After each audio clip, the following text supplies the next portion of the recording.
One from Peter Obi just this morning, where he said, "We, members and leaders of the ADC and other well-meaning Nigerians, lovers of democracy, are saying that our democracy must not be killed. We say no to a one-party system, and for that today we're calling out Nigerians who believe in unity, peace, and security of our country to join us as we defend our democracy." And then Benjamin, also on X, wrote, "Nigerian politicians never build institutions. They just invade parties, they fight for control, and they scatter everything. If a coalition meant to rescue Nigeria can't even keep one party united, what exactly are they planning to govern?" I put that question to you, Dr. Abati. Very quickly. Look, political parties, who is it now? Is it Harold Lasky? They are supposed to be, an aggregation of interests, people who have common interests and who want to grab power for the purpose of serving the people and changing and, moving society forward. That's the classical definition that we think we know.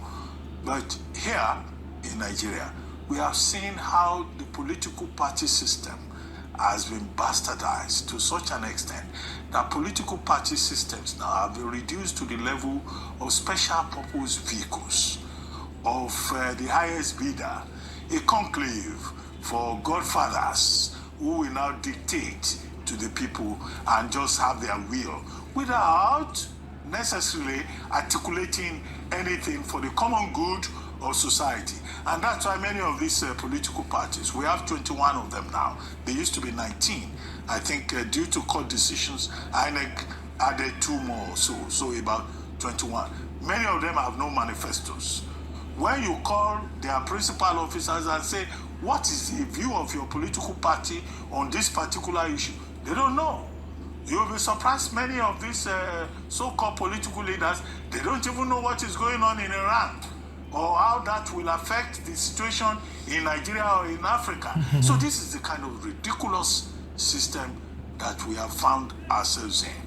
And the crisis that we have, either in the Labour Party or any of the other parties presently, the African Democratic Congress, is a clear illustration of this crisis, with the lack of internal democracy in political parties, the lack of organic structures in these political parties, and then the dubious nature of the Nigerian politician, who is not interested in building anything, who just wants a special purpose vehicle to gain access to power for his own selfish reasons. That's the theoretical part of it.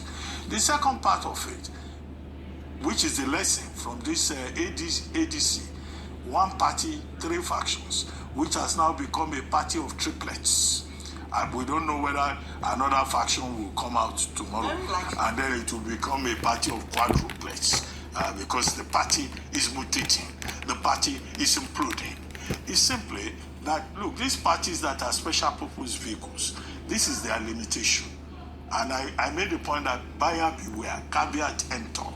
When the people called the coalition, I've been hearing, they've even changed the pronunciation of that word. I now hear coalition. I don't know whether it is the fact that they are colliding, among themselves that they are talking about, or the fact that they are a coalition, a meeting of minds, but they say coalition. So they are colliding. And it's this coalition that we continue to see on display. The third point, which already you brought up, is that the fashion now, after a fashion, is to say, "Oh, it is Tinubu that is disrupting our party. Oh, it is the APC that is sending agency to our parties." If you people are politicians too, and you have come together and you organize yourselves properly, it should be possible for you to build an organic structure that nobody can infiltrate.